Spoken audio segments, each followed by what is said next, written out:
여러분 안녕하세요. 피터입니다. 손해평가사 2차 완전정복 개정판 가지고 여러분들하고 계속 학습을 하고 있습니다. 오늘은 보험의 일 파트 두 번째 시간인데요. 지난 강의 우리가 위험하고 보험 일반에 대해서 학습을 했습니다. 오늘 한 번 더 복습을 하고 넘어갈 수 있도록 하겠습니다. 자, 위험 일반 우리가 학습했던 거 있죠? 일반적 정의, 위험에 대한 일반적 정의는 앞으로 안 좋은 일이 일어날 수 있는 가능성, 앞으로 안 좋은 일이 일어날 수 있는 가능성이라고 정의를 했습니다. 보면은 이게 앞으로니까 미래의 일이라는 거, 두 번째 안 좋은 일이라는 거, 세 번째 가능성이라는 거. 그러니까 우리가 그걸 위험이라고 일반적으로 정의를 하는 거죠. 그러면 이것 말고 그 위험에 대해서 다양한 정의가 있는데, 그러면은 첫 번째는 손실의 기회를 그 위험이라고 한다. 그러니까 그 the chance of loss라고 이렇게 이론서에 보면 이렇게 나와 있죠. 그래서 손실이 발생할 수 있는 그런 어떤 기회, 이게 손실의 기회, the chance of loss 이렇게 적혀 있습니다. 그 다음 손실의 가능성 또한 위험이라고 얘기할 수가 있는 거죠. 그래서 the possibility of loss 해가지고 손실의 가능성. 그 다음에 불확실성은 uncertainty죠. uncertainty. 그렇게 해가지고 불확실성. 그 다음에 실제 결과와 기대했던 결과와의 차이. 이렇게 해가지고 실제 결과는 그 actual result가 되겠죠. 그죠? 그 다음에 기대했던 결과는 expected result고 그렇게 했던데 그 차이 자체가 the dispersion of actual from expected result 이렇게 말을 할 수가 있겠죠. 그 다음에 다섯 번째는 기대와는 다른 결과가 나올 확률 이 또한 위험이죠. 기대는 이렇게 했는데 다른 결과가 이렇게 나온 확률 이 또한 위험이라고 우리가 정의할 수가 있다. 그래서 probability of any outcome different from the one expected 이렇게 말할 수 있겠죠. 그래서 기대와는 다른 결과가 나올 확률. 그러면은 핵심 키워드는 손실의 기회라는 단어, 그 다음에 손실의 가능성, 그 다음에 불확실성, 그 다음에 네 번째 실제 결과와 기대했던 결과와의 차이, 그 다음에 다섯 번째 기대와는 다른 결과가 나올 확률 이런 것들도 우리가 계속해서 눈으로 익혀서 머릿속에 암기를 해둬야 된다. 이렇게 말씀을 드리고 싶습니다. 자, 위험과 관련되는 개념이 있잖아요. 이 개념은 여러분들 이론서에 나와 있는 그 도표가 머릿속에 지금 자동적으로 그려져야 됩니다. 그래서 그 위태, 손의 어떤 그 관계가 어떻게 되는지 여러분들이 잘 그려 나가야지 되죠. 그러면은 위태 같은 경우는 사고 발생의 가능성, 즉 사고의 원인을 얘기하는 거죠. 손인은 우리가 흔히 얘기하는 사고를 손인이라고 하죠. 이 손인이라는 말은 손해의 원인을 줄여서 만든 거니까 이 손인 자체는 손인이 사고가 발생하고 나면 당연히 그 뒤에 손해가 따라오겠죠. 그렇게 보면은 이게 어떤 관계가 위태는 발생 전 단계, 손인은 발생 단계, 손해는 발생 후 단계다. 이렇게 볼 수가 있겠죠. 그렇게 우리가 생각할 수 있고 다시 한 번 더 위태 이 개념을 한 번 더 보면은 특정한 사고로 인하여 발생할 수 있는 손해의 가능성을 새로이 창조하거나 증가시킬 수 있는 상태를 위태라고 한다. 그 다음 순위는 그 손해 원인이라고 얘기하는 거죠. 그래서 일반적으로 우리가 사고라고 얘기하는데 화재, 홍수, 자동차 사고 등이 사고라고 이렇게 불려지지 않습니까?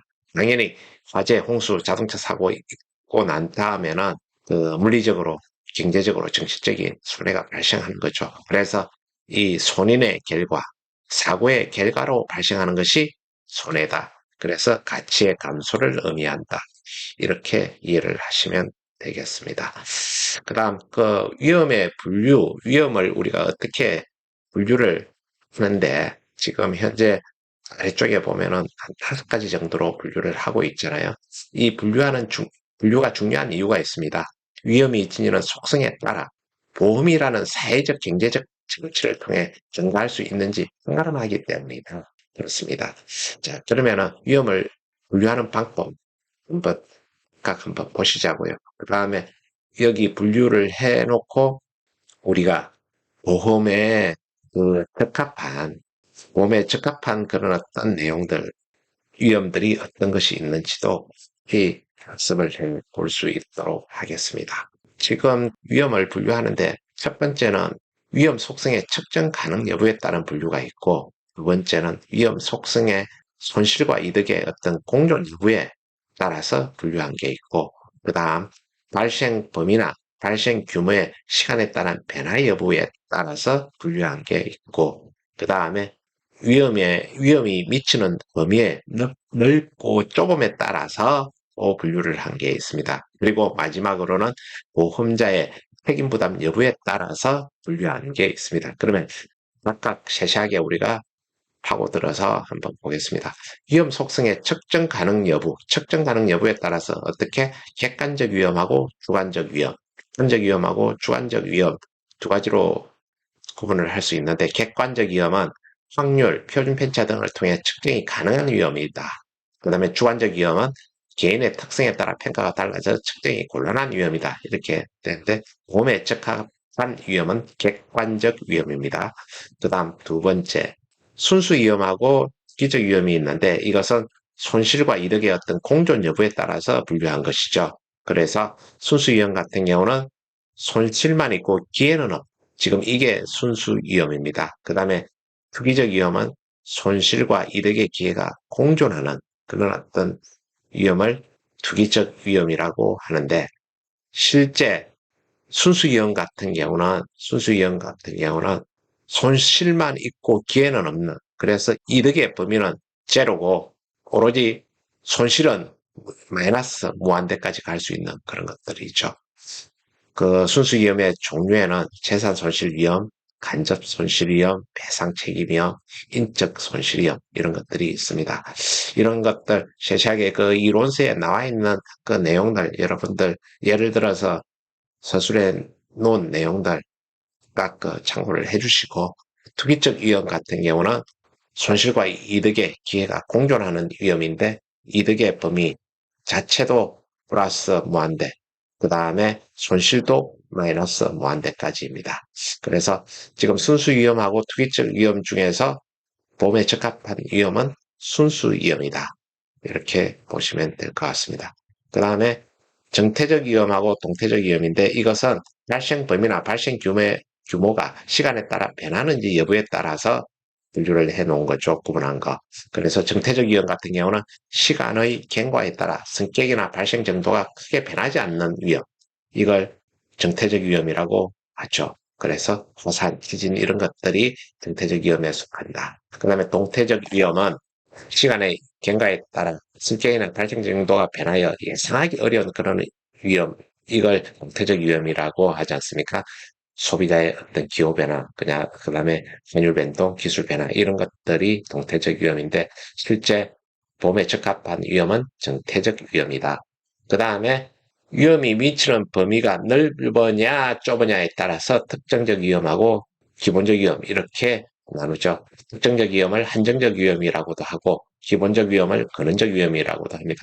특정적 위험은 피해 당사에게 한정되고, 당사자에게 한정이 되고 매우 제한적 범위 내에서 피해가 오는 반면에 기본적 근원적 위험은 불특정 다수, 사회 전체의 손실을 초래하는 우리가 최근에 겪었던 코로나, 대규모 파업, 폭동 이런 것들이 기본적 근원적 위험에 속한다. 그래서 여기서 특정적 위험, 한정적 위험이 보험에 적합한 위험이다. 이렇게 보시면 되겠고 그 다음 그 보험자의 책임 부담 여부에 따라서 분류된 게 있죠. 보험자의 책임 부담 여부에 따라서 담보 위험이냐, 비담보 위험이냐, 면책 위험이냐. 이거는 어떤 담보 성격 가지고 얘기를 하는 겁니다, 여러분. 그래서 보험자가 책임을 담보하는 위험은 담보위험. 그래서 보상하는 손해 자체가 담보위험이 되겠지요. 그 다음에 비담보 혹은 부담보 위험은 보험자가 담보하는 위험에서 제외한 위험, 보상하지 않는 손해를 얘기하는 것일 겁니다. 그 다음에 면책위험, 면책위험 같은 경우는 계약자의 고의에 의한 사고는 책임을 면하기로 한다는 게 면책위험입니다. 그래서 이 세 가지 담보, 비담보, 면책은 보험자의 어떤 책임 부담 여부에 따라서 분류해 놓은 거다. 이렇게 보시면 되겠습니다. 그래서 지금 이 내용들 여러분들 꼼꼼하게 정리해서 계속해서 반복해서 학습하시는 방법밖에 없으리라고 봅니다. 그 다음에 위험이라는 우리 보편적인 일반 내용에 대해서 봤고, 이제는 위험 관리라는 거 지금 다시 한번 더 봐야 되는데요. 위험 관리라는 건 정의하는 게 위험을 발견하고 그 발생 빈도나 심도를 분석하여서 가능한 최소의 비용으로 손실 발생을 최소화하기 위한 재발 활동이 위험 관리다. 이렇게 적혀 있습니다. 그대로 이해하시리라 믿고, 그 위험 관리라는 게 최소의 비용으로 손실을 최소화하자는 것. 이게 목표입니다. 그렇죠? 그 다음에 두 번째는 개인이나 조직의 생존을 확보하는 것이 목표입니다. 위험관리 목표. 자, 그러면은 물리적 위험관리하고 재무적 위험관리 이렇게 둘로 나눌 수가 있는데, 물리적 위험관리는 위험 통제를 통한 대비를 의미합니다. 그러면 위험 통제를 통한 대비에는 뭐가 있냐? 위험 회피, 그 다음에 손실 통제, 그 다음에 위험 요소의 분리, 그 다음에 계약을 통한 위험 전가, 그 다음에 위험을 스스로 인수, 뭐 이렇게 나와 있죠. 그러면 위험 회피라는 것은 손실의 가능성을 원천적으로 회피한다는 게 위험 회피입니다. 그러니까 비행기 사고 날 것 같으니까 비행기 타고, 배 침몰 사고 날 수 있으니까 배 안 타고, 이게 근본적으로 위험을 회피하는 것이겠죠. 위험 회피가 하나의 위험 관리 방법이 될 수 있을 것입니다. 그 다음에 손실 통제는 손실 예방하고 손실 감소 두 가지로 분류할 수 있는데, 손실 예방 같은 경우는 고속도로 속도 제한 같은 게 손실을 예방하는 것일 거고, 그 다음에 손실 감소는 자동차 에어백 등과 같이 사고가 나더라도 최대한 그 손실을 감소할 수 있는 그런 것을 손실 감소라고 얘기를 하는 거죠. 그 다음에 위험 요소를 분리하는 거, 위험 요소의 분리, 복제나 격리, 그 다음에 위험 결합을 통한 위험 관리 이런 것들이 있을 것입니다. 그 다음 계약을 통한 위험 증가, 계약을 통한 위험 증가, 이것은 임대차 계약이나 하도급 등을 통해서 위험을 다른 곳으로 증가시키는 것이겠죠. 그 다음에 위험을 스스로 인수하는 것, 이것은 위험을 스스로 감당하는 그런 어떤 걸 얘기를 하는 것일 것입니다. 그래서 물리적 위험 관리에는 이런 위험 회피, 손실 통제, 위험 요소의 분리, 계약을 통한 위험 경과, 위험을 스스로 인수하는 이런 어떤 5가지 위험 관리법이 있다. 보시면 될 것 같고, 재무적 위험 관리는 위험 자금 조달을 통한 대비입니다. 결국은 위험 보유, 그 다음에 위험을 제3자에게 전가, 위험 결합을 통한 위험 발생 대비, 이렇게 이건 어떻게 자금, 돈하고 연결이 되어 있죠. 그죠? 그러면 위험을 보유하면은 우발적 손실을 자신이 부담해야 되니까 공장에 뭐 돈을 넣어두든지 해가지고 준비금, 그 다음에 기금 적립, 자가보험, 이런 게 그 위험 보유가 되겠죠. 그 다음에 위험을 제3자에게 전가를 하려면은 비용이 반드시 발생을 할 겁니다. 보험을 넣으려면은 당연히 보험료를 줘야 되니까 비용이 발생할 거고요. 그 다음 위험 결합을 통한 위험 발생 대비. 이제 보험 자체가 비슷한 위험을 가진 사람들끼리 모여서 공동으로 대응하는 거니까 이게 위험 결합을 통한 위험 발생을 대비하는 것이겠죠. 그 다음 위험 특성에 따른 위험 관리 방법. 지금 이것은 우리가 지난번에 시험 문제 같이 풀면서 이렇게 했는데, 손실 규모와 발생 빈도, 이 표를 머릿속에 두고 이렇게 생각을 해야 됩니다. 그래가지고 손실 규모와 발생 빈도가 둘 다 낮은 경우는 보유, 자가보험이 낮고, 그 다음에 손실의 빈도는 낮지만 발생 손실의 규모가 큰 경우, 외부의 보험기관의 보험을 가입함으로써 개인이나 조직의 위험을 증가하는 보험, 보험이 여기에 해당되는 거죠. 그 다음, 발생 빈도가 높지만 손실 규모가 상대적으로 작은 경우에 경제적인 거, 손실 통제. 그 다음에 손실 발생 빈도가 높고 손실 규모도 큰 경우에는 위험 회피가 적절하다. 이렇게 말씀드렸던 적이 있습니다. 그 다음에 보험 같은 경우 보험의 일반적 정의가 위험 관리의 한 방법으로 자신의 위험을 제3자한테 증가하는 제도죠. 그러면은 이 내용 자체는 위험 결합을 통해 가지고 실제 손실을 평균 손실로 대체하는 게 보험입니다. 그러면 이 위험 결합 행위는 어떤 내용이냐? 다수의 동질적 위험을 한 곳에 모으겠죠. 그 다음에 그 실제 손실이라는 것은 가게나 기업이 우연적 사고로 발생해서 실제로 있게 되는 손실을 실제 손실이라고 할 거고요. 그 다음에 지금 평균 손실로 대체한다는 것은 다수의 동질적 위험을 결합해가지고 평균 손실로 대체한다는 그런 것입니다. 자, 보험의 그 관점별 정의 이렇게 보면은 경제적 관점, 사회적 관점, 법적인 관점, 수리적 관점 이렇게 나와 있는데 위험 증가 및 위험 결합을 통한 위험을 감소시키는 게 경제적 관점이라고 보며 사회적 관점은 만인은 1인을 위해, 1인은 만인을 위해라는 그 문구가 있잖아요. 이것 자체가 손실을 분담하는 사회적 관점에서 바라본 것입니다. 법적인 관점은 재무적 손실 보전을 목적으로 하는 법적 계약이다. 그래서 법적인 관점이다. 그 다음에 수리적 관점은 확률 이론하고 통계적 기법을 바탕으로 해서 미래의 손실을 예측하여 내분하는 수리적 제도이다. 이게 수리적 관점이다. 여러분들 그냥 읽으면서 바로 뭐 이해될 수 있는 그런 내용이니까 여러분들 그대로 학습하시면 되겠습니다. 자, 보험의 특성. 보험의 특성 5가지. 그 다음에 보험의 성립 조건 6가지. 그 다음에 보험의 순기능, 보험의 역기능, 재보험의 기능. 뭐 이렇게 해가지고 이 내용들은 우리가 항시 뭐 5점짜리 출제 문제 예비 후보군이라고 밖에 볼 수 없습니다. 또 출제자도 뭐 어떤 유혹에 상당히 뭐 쌓일 수밖에 없는 그런 어떤 것이고요. 그러면 보험의 특성, 보험의 특성은 첫 번째 예기치 못한 손실의 집단화, 그 다음에 두 번째 위험 분담, 그 다음에 위험 증가, 실제 손실에 대한 보상, 그 다음에 대수의 법칙, 평균의 법칙 이렇게 나와 있습니다. 자, 그러면 다시 밑에서부터 올라갈게요. 대수의 법칙 혹은 평균의 법칙이라고 하는 것은 표본이 클수록 결과가 점점 예측된 확률에 가까워진다는 통계학적 정리 라고 얘기를 하죠. 그죠?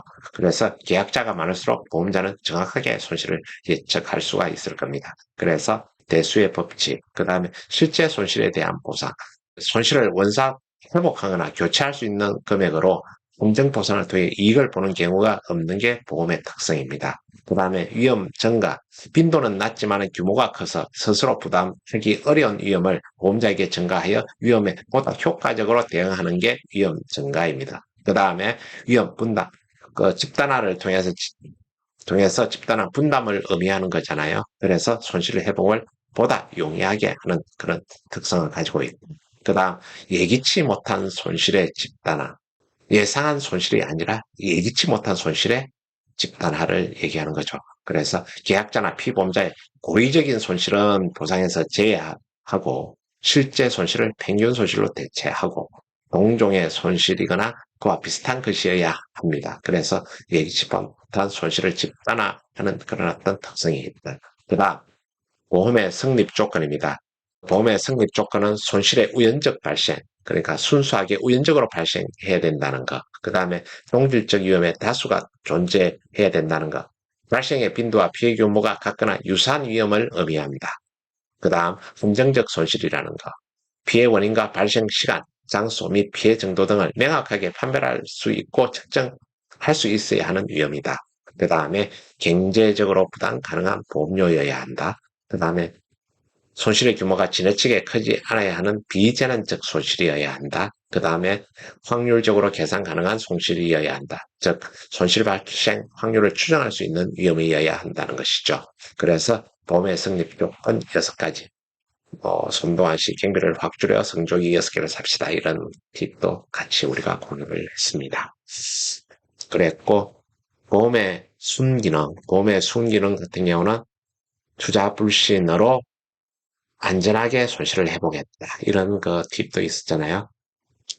보험의 순기능 같은 경우는 첫 번째 투자 재원 마련, 그 다음에 자원의 효율적 운영, 기여, 그 다음에 불안 감소, 신용력 정대, 손실 회복, 안전의식 고치 이런 식으로 해가지고 그 순기능이 보험의 순기능 5가지를 써라 이렇게 6가지 다 써라 이렇게 했을 경우 여러분들 다 쓸 수 있도록 그렇게 했으면 좋겠고 보험의 역기능 같은 경우는 사업비용이 발생한다. 그 다음에 보험 사기의 증가가 역기능이 될 수도 있고 그 다음에 손실 과장으로 인한 사회적 비용을 초래하는 것도 보험의 역기능이다. 그 다음에 재보험이죠. 재보험의 기능 이렇게 해가지고 위험 분담 그 다음에 원보험자의 인수능력 확대로 마케팅 능력을 강화하는 것도 재보험의 기능이고 그 다음에 경영의 안정화를 구축할 수 있고 그 다음에 신규 보험 상품의 개발을 촉진할 수 있다. 그래서 이게 재보험의 기능이다. 이렇게 보시면 되겠습니다. 자, 그러면 그 연산 문제 같은 경우는 우리가 지난번에 다 풀어봤던 문제들이니까 오늘은 그 다음 쪽에 그 손해보험하고 관련되는 손해보험하고 관련되는 이쪽으로 넘어갈 수 있도록 하겠습니다. 지금 그 85쪽 손해보험의 원리에 대한 내용이다. 빈칸을 아래의 방법과 같이 채우세요. 이렇게 했는데 지금 손해보험의 원리 이렇게 해가지고 우리가 위험의 분담, 위험 대량의 원칙, 급부, 반대급부, 균등의 원칙, 수지 상등의 원칙, 이득 금지의 원칙 이렇게 되어 있잖아요. 그러면 지금 손해보험의 원리체가 이 5가지가 있다. 그러면은 위험 대량의 원칙이라는 것은 보험에 있어서 사고 발생 확률이 잘 적용되어서 합리적 경영이 이루어지려면 위험이 대량으로 모여서 하나의 위험 단체를 구성해야 한다는 게 위험 대량의 원칙이죠. 그러면은 지금 위험의 분담이라는 것은 어떤 거냐? 소액의 보험료를 매개체로 하여서 보험단체를 구성하여 큰 위험을 분담하는 게 위험의 분담입니다. 이걸 서술해 놓은 거죠. 그래서 소액의 보험료를 매개체로 하여 보험단체를 구성하여 큰 위험을 분담하는 게 위험의 분담이다. 그 다음에 급부, 반대급부 균등의 원칙. 여기서 급부라는 것은 계약자가 내는 보험료를 급부라고 하고 그 다음에 반대급부라는 것은 보험자로부터 받게 되는 보험금에 대한 기대치를 반대급부라고 이렇게 합니다. 그래서 이 급부하고 반대급부가 균등해야 된다는 원칙이 급부, 반대급부 균등의 원칙입니다. 그 다음에 수지상등의 원칙 이렇게 나와 있죠. 수지상등의 원칙은 보험자가 받는 보험료가 지급한 보험금보다 부족하거나 지나치게 많아서는 안 된다는 게 수지상등의 원칙입니다. 자, 그 다음 이득금지의 원칙. 이득금지의 원칙은 손해보험의 대원칙입니다. 손해보험의 대원칙. 이득금지의 원칙. 손해보험의 대원칙으로 손해복구로 충분함에 이득을 보아서는 안 된다는 게 이득금지의 원칙이다. 자, 그러면 눈을 감고 우리가 같이 한번 말을 해보겠습니다. 손해보험의 원리 5가지 있는데 뭘까요? 위험의 분담. 위험의 분담은 어떤 거죠? 소액의 보험료를 매개체로 하여 보험단체를 구성하여 큰 위험을 분담하는 것을 위험의 분담이라고 한다. 그 다음에 위험 대량의 원칙이 있는데 위험 대량의 원칙은 뭐냐? 보험에 있어서 사고 발생 확률이 잘 적용되어서 합리적 경영이 이루어지려면 위험이 대량으로 모여야 된다. 그래서 그걸 하나의 보험단체로 구성해야 한다는 게 위험 대량의 원칙이다. 그 다음, 반대급부 균등의 원칙이라는 것은 계약자가 내는 보험료하고 보험자로 받게 되는 보험금에 대한 기대치가 균등해야 된다. 이게 반대급부 균등의 원칙이다. 그 다음에 수지상등의 원칙은 보험자가 받는 보험료가 지급한 보험금보다 부족하거나 지나치게 많아서는 안 된다. 이게 수지상 등의 원칙이죠. 그 다음에 이득금지의 원칙은 손해보험의 대원칙으로 손해복구로 충분하면 이득을 보아서는 안 된다는 원칙을 얘기합니다. 손해보험의 원리 상당히 중요하죠. 그러면 여기서 급부 반대급부 균등의 원칙하고 수지상등의 원칙을 우리가 한번 비교를 해봅시다.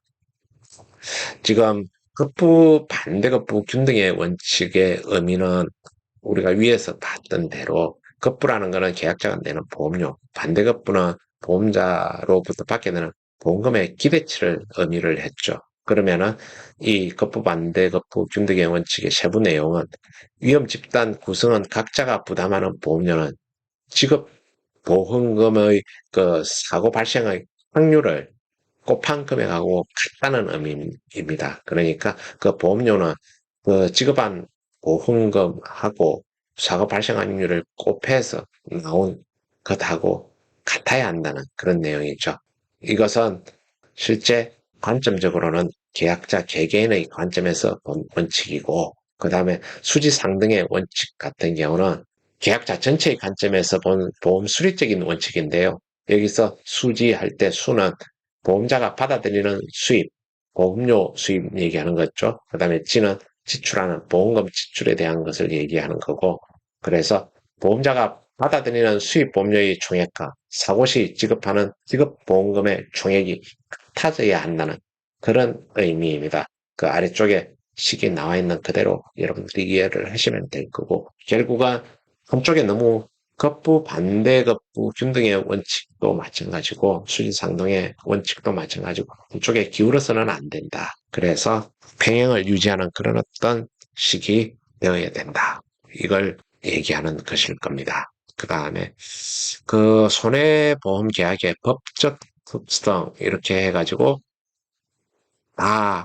지금 이렇게 나와 있는데 불교식 낙성 계약성, 유상 계약성, 쌍무 계약성, 상행위성, 부합 계약성, 최고 선의성, 계속 계약성. 지금 이 내용이 그 2023년도 9회 시험에 출제가 된 내용이죠. 사실 뭐 우리가 분류식 낙성 계약이다, 유상 계약이다 이렇게 다 알고 있는 내용인데 이걸 풀어서 써라 이렇게 했을 때 이걸 어떻게 써야 되지 이렇게 당하셨던 그런 분들도 꽤 많았다고 이렇게 얘기를 합니다.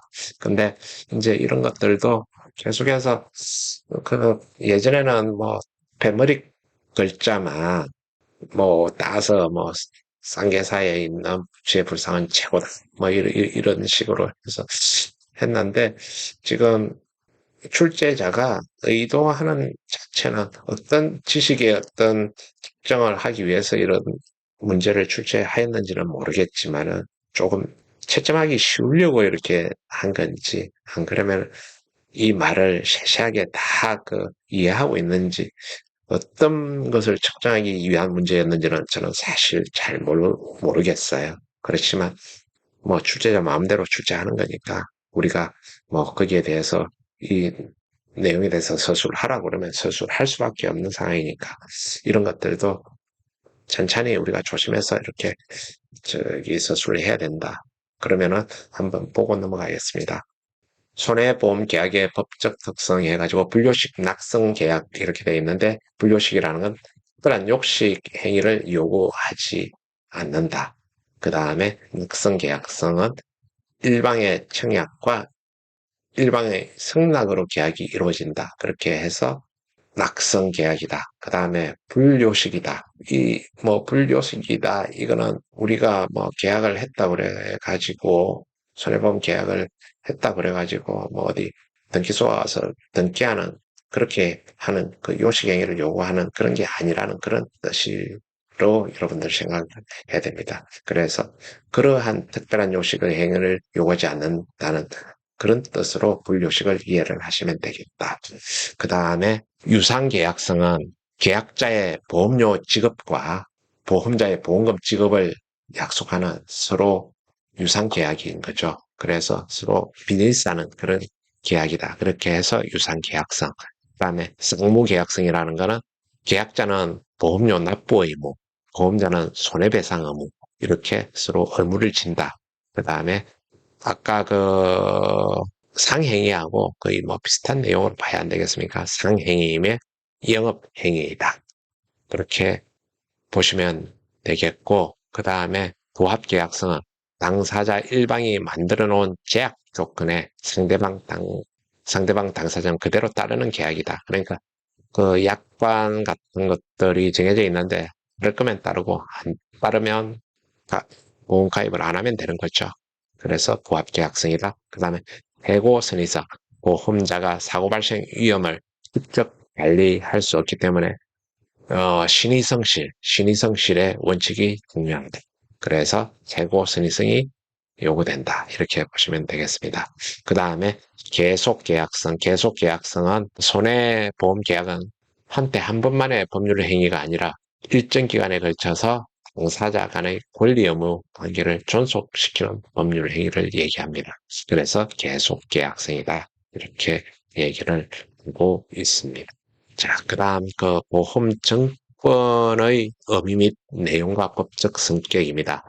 지금 보험증권 의미, 내용, 그 다음에 법적 성격, 이거 같은 경우는 지금 1차 시험 준비하는 분들은 반드시 또 알아야 되는 내용이니까 지금 이때 한 번 더 2차 공부하면서 1차 거 한 번 더 1타 2피로 이렇게 공부하시면 되겠네요. 보험증권의 의미, 보험증권은 보험계약 체결에서 그 계약이 성립되었음과 그 내용을 증명하기 위하여 보험자가 작성하여 기명, 날인 후 계약자에게 교부하는 증서를 보험증권이라고 하고, 그 다음에 지금 보험계약 청약서의 기재 내용에 따라 작성되는 표지에 계약자 성명하고 주소, 피보험자의 성명과 주소, 보험에 붙여진 목적물, 보험 계약 기간, 보험 금액, 보험료 및 보험 계약 해결 일자 등이 들어가는 부분이다. 이게 그 내용이 들어간다는 거. 그 다음에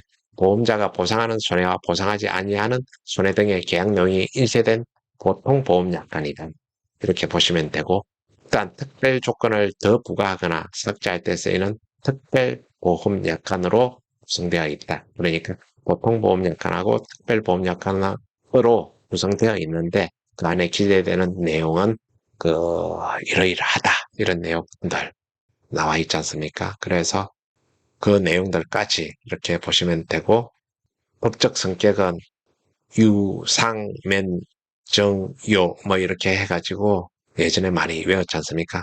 그래서 법적 성격은 요식증권성. 그래서 일정 사항을 기재해야 한다는 의미에서 요식증권의 성격을 갖는다. 그러면은 1부터 9번까지 보험의 목적, 보험사고의 성질, 보험 금액, 보험료와 그 지급 방법, 보험 기간을 정한 때는 그 시기와 종기, 그 다음에 무효와 실권의 사유, 그 다음 계약자의 주소와 성명 또는 상호, 그 다음에 보험계약의 연월일, 그 다음에 보험증권의 작성지와 그 작성 연월일, 작성자가 아니라 작성지입니다.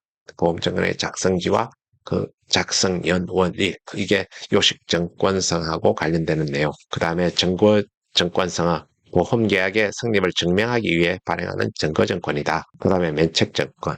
보험자가 보험금 등의 급여 지급에 있어서 제시자의 자격과 유무를 조사할 권리는 있으나 의무는 없는 면책증권이다. 이렇게 이해하시면 되겠고, 상한증권성은 보험자는 보험증권과 상한으로 보험금 등을 지급해서 상한증권성이다. 그 다음에 유가증권성은 운송보험이나 적하보험의 경우에 유가증권의 성격을 지닌다 해서 유가증권성이다. 그래서 이 보험증권의 법적 성격도 우리가 잘 이해를 하고 있어야 된다. 이렇게 말씀을 드리고 싶습니다. 자, 그 다음 보험약관의 의미 및 해석 원칙 이렇게 해가지고 나와 있는데 보험약관의 의미 및 해석 원칙 여러분들하고 같이 읽어보겠습니다. 그 의미 자체는 보험자와 계약자 또는 피보험자 간의 권리 의무를 규정하여서 그걸 약속하여 놓음으로써 통상 표준화되어 사용하고 있다. 지금 이게 그 보험약관의 어떤 의미입니다. 그러니까 계약자하고 피보험자 간의 어떤 권리하고 의무를 규정해서 그걸 약속해 놓는 거죠. 그걸 그렇게 해서 통상적으로 표준화하여 사용하고 있는 게 약관입니다. 그러면은 이 약관은 보통 보험약관하고 특별보험약관으로 그 구성이 되지요. 그래서 보통보험약관 같은 경우는 보험자가 일반 일반적인 보험 계약의 내용을 미리 정해야 한 그런 약관일 거고, 특별보험약관은 보통 보험약관을 보충, 변경, 배제하기 위한 그런 약관입니다. 그러면은 특별보험약관의 어떤 우선도라고 얘기를 해야 되겠죠. 특별보험약관이 보통보험약관에 우선하여 적용한다. 이 원칙 여러분들이 잘 알고 계셔야 되겠고, 이런 보험약관의 어떤 해석 원칙이 있습니다. 그죠? 해석 원칙이 있는데 그 해석 원칙은 첫 번째 합리적 해석의 원칙입니다. 합리적 해석의 원칙. 당사자의 개별적인 해석보다는 법률의 일반 해석 원칙에 따라 보험계약의 단체성, 기술성을 고려하여서 각 규정의 뜻을 합리적으로 해석해야 된다. 그래서 합리적 해석의 원칙. 그 다음에 신의 성실에 따른 공정 해석의 원칙입니다. 보험약관은 보험계약의 성질과 관련하여 신의 성실의 원칙에 따라 공정하게 해석되어야 하며 계약자에 따라 다르게 해석되어서는 안 된다는 게 신의 성실에 따른 공정 해석의 원칙입니다. 그 다음에 수기문헌 우선의 원칙. 그 보험약관상의 인쇄조항하고 수기조항 간의 충돌이 발생할 경우는 수기조항이 우선한다. 이것도 예전에 뭐 가로넣기 비슷하게 해가지고 시험에 한번 나왔던 적이 있었죠. 그 다음 통상적 의미의 해석 원칙. 그래서 당사자가 사용한 용어의 표현이 모호하지 아니한 팽이하고 통상적인 일반적인 뜻을 받아들이고 이행되는 용례에 따라 풀이해야 된다. 그래서 POP 원칙이었죠. 팽이하고 통상적인 일반적인 뜻을 받아들이고 이행되는 용례에 따라 풀이해야 된다. 그 다음에 작성자 불이익의 원칙. 작성자 불이익의 원칙이라 하면 보험약관의 내용이 모호한 경우에, 즉 하나의 규정이 객관적으로 여러 가지 뜻으로 풀이되는 경우나 해석상 의문이 있는 경우에는 보험자에게 함께 불리하게 계획자에게는 유리하게 풀이해야 한다는 원칙이 작성자 불이익의 원칙입니다. 지금 여러분들 앞에 복습을 조금 찬찬히 하다 보니까 거의 한 40분 정도 흐른 것 같아요. 여러분들 또 학습하시는데 좀 지칠 수 있을 것 같아가지고 오늘은 여기서 마무리를 짓고 그 다음 시간에 연결해서 다시 학습할 수 있도록 하겠습니다. 여러 가지로 여러분들 학습하신다고 고생 많으셨고 계속해서 힘내서 열심히 공부할 수 있도록 합시다. 고맙습니다. 저는 피터였습니다. 감사합니다.